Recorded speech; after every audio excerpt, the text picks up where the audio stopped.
Are you here to help find the baby Saurians? And I'm Toba. You must be the helpers that we've been waiting for. It's nice to meet you too, but we're just passing through. Oh, but Uncle Sanka said he was gonna send some of his friends over to help us. You sure he didn't mean you? Yeah, sorry. Whatever this is about, it sounds like you've got the wrong end of the stick. Wrong end of the stick? Darn it! We've been tricked, Huni. I should have known that Glasses Guy was a con artist. What are we supposed to do about the baby Saurians now? Time's running out. It's okay, Huni. Don't worry. Why don't you tell us what happened with these baby Saurians, huh? There's been a lot of unrest in the tribe lately, and my dad's Saurian got injured. Her name's Nana, and she has 3 little babies. After what happened to Nana, her babies were so scared that they ran off and hid. I'm really worried about them, so I decided to go look for them. If Nana is your dad's Saurian, why isn't he the one looking for them? My dad's one of the elders, so he's busy getting ready for Turnfire night. It's a really important ceremony, more important than this, anyway. I'm not supposed to be out here either, but I snuck out without telling him. I didn't think it would take very long, but then that guy we ran into made us tell him loads of stories, and it wasted so much time. Yeah, he was so selfish. He doesn't have a heart.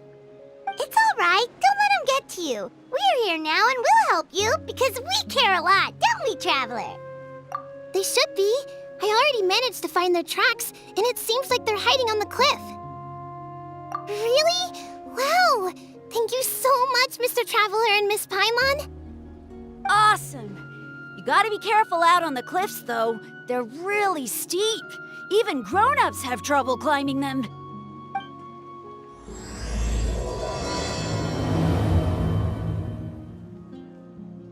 Goody said the baby Saurians are on the cliff, so let's find a way up.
if it isn't the gruesome twosome who wormed their way into our servant circle of friends.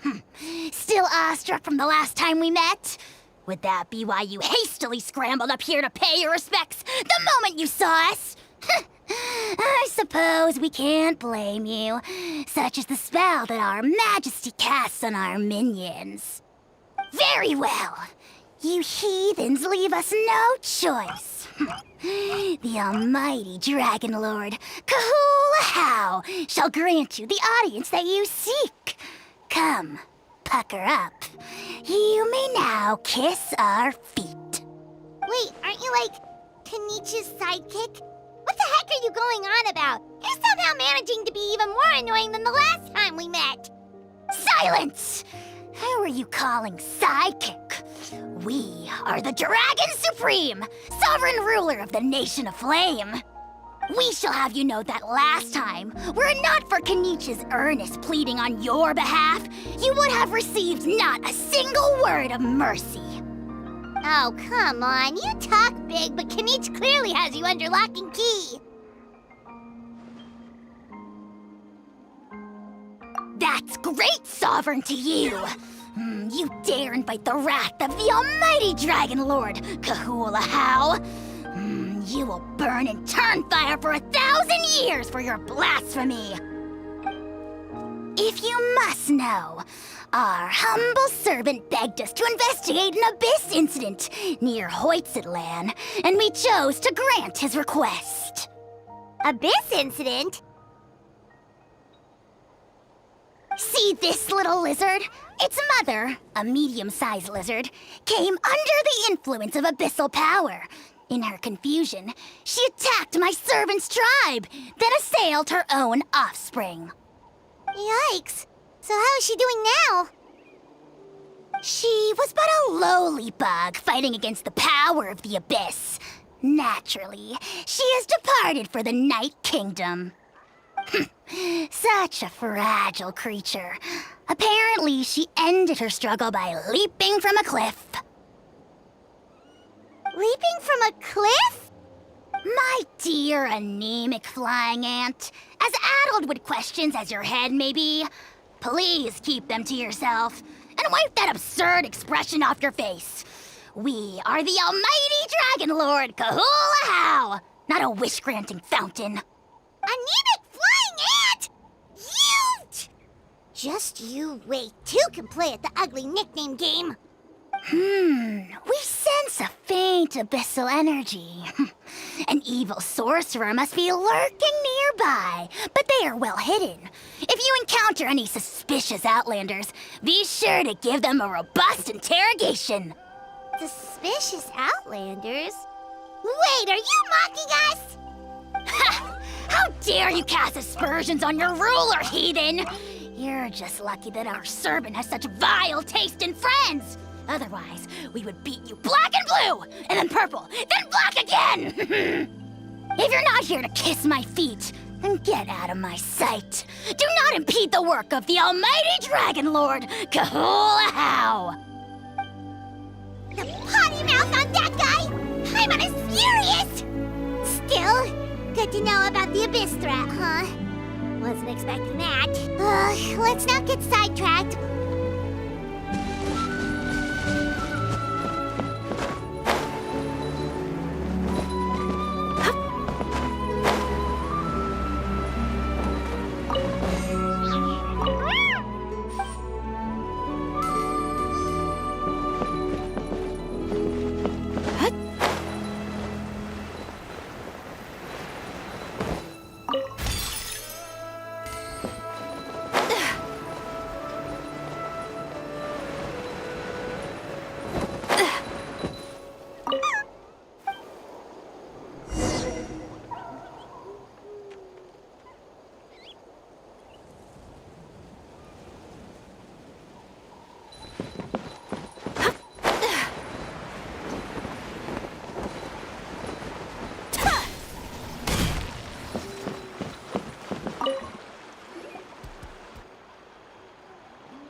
Wow, you're back already? That was so fast. I'm so glad that the babies are all right. Thank you both so much. Now we can finally go home and stop worrying about them. You're welcome. Piece of cake! You're not from Natlan, right? Because your clothes look different than ours. Oh. Hey, you must be tired after all that climbing. You should come take a rest at my house. Yeah, please come. I promise you'll get a big Scions of the Canopy welcome. We love having guests, and you're really nice people. Not like Glasses Guy. By the sound of it, Glasses Guy wasn't from Natlan either, right? Uh-huh. Well, his clothes sure weren't. You know what? Now that I think about it, there was something really fishy about him. Really? Maybe he was the suspicious outlander that Ahau mentioned. Sure, if you're interested. Oh, let me think. How did the conversation go again? Oh, please, mister. I've told you so many stories already. When are you gonna help me find the baby Saurians? Just one more story. One more, I swear. Why don't you tell me more about that ball of fire? I heard that there was a huge transparent ball of fire that used to burn 500 years ago, 1,000 years ago, maybe even further back than that. Oh, you mean Turnfire. That's where the ancient name Mollypo comes from. Oh, wow. So it was the origin of an ancient name. That's impressive. Uh-huh. There's a story behind every ancient name. The legend goes that the Turnfire first appeared in the era of the Grand Alliance. It was used by the tyrant Ochkan to rule over Natlan and oppress anyone who opposed him. Turnfire is different from normal fire.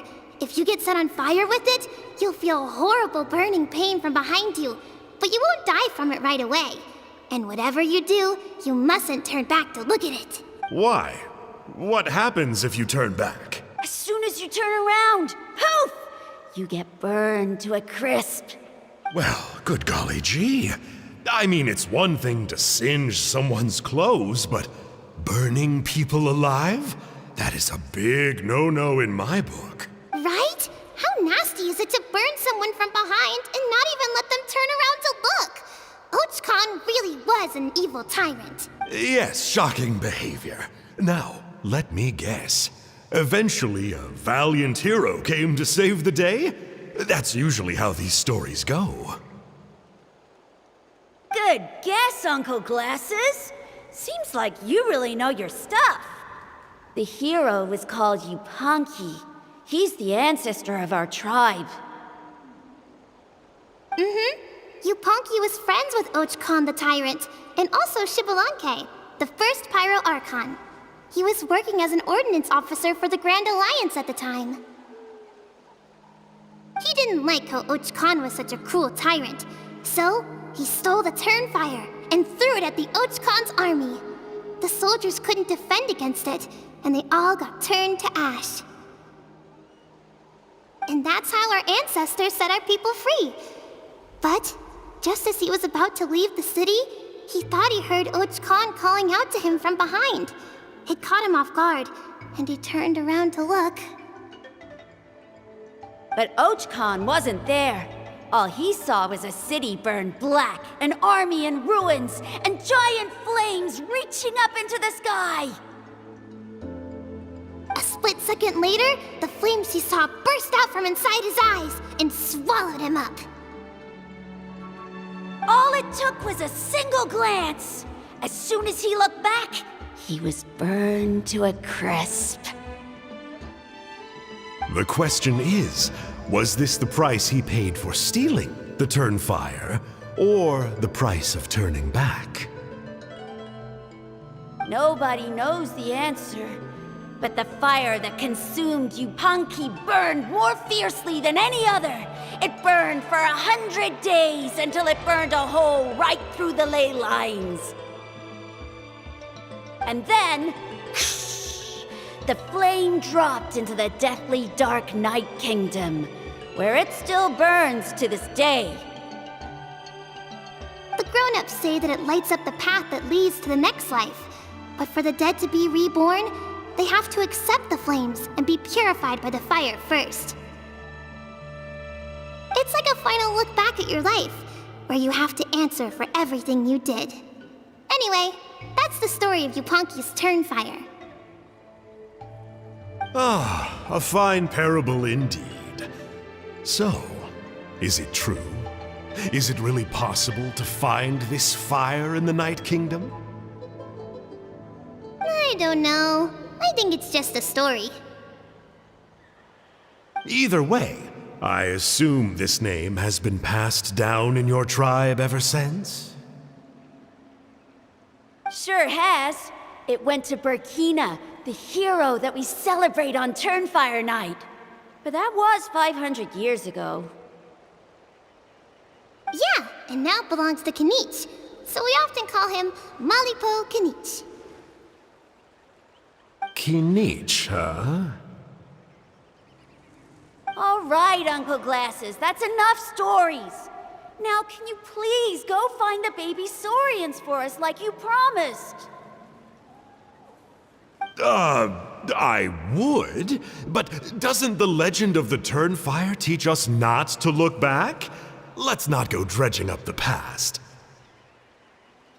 Tell me more about this Kinich guy. One more story, I swear. Starting now. No? Careful, Toba. You look dangerously close to cursing me out right now. Tut tut, we can't have that. Cursing is for grown-ups only. Uncle, you'd better not be trying to trick us, or the Turnfire will get you when you die. How would it get me if I'm outside of Natlan? Uncle Glasses isn't from here, you know. Unlike you. Huh? Wait, is that?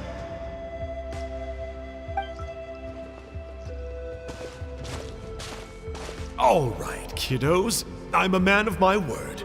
2 of my friends are on their way here, and, yeah, they'll help you out on my behalf. Work them like dogs, okay? That's what they're here for. Don't go easy on them just for my sake. Really? Well, first, can you tell us your name? We met at the foot of this cliff, so beneath the peaks, let's go with Sanka. Seriously? If you don't believe me, turn around and see for yourselves. They're right behind you. Huh? Where? Oh, wait! Uncle Sanka, where did you go? Yeah, definitely a fishy character. It sounds like he was digging for info about the ancient names. Yeah, and not only that, but he betrayed us too. He'll pay for this. All he got out of us was some stories, though. What's the worst that could happen? Traveler, maybe we should go tell Kinich about this. Ahau says he's investigating it, but he's a bit of a loose cannon. We probably shouldn't take him at his word. Huh? You know Kinich?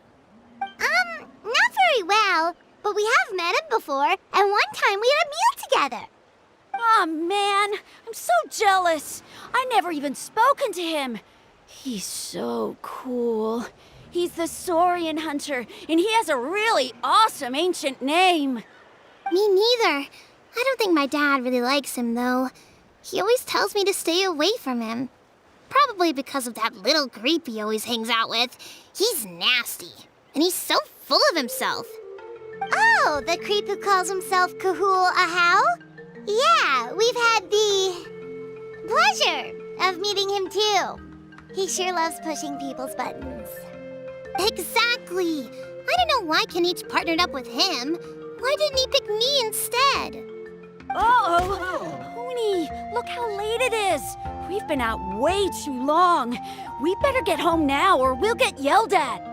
Oh, yikes. You're right. Okay, well, this path here leads to our settlement.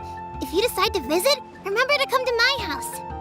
If there's anything you need, my dad can help get it for you. Hope to see you soon. We gotta run. Bye for now.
What were you thinking, going out by yourself? Don't you know how dangerous it is?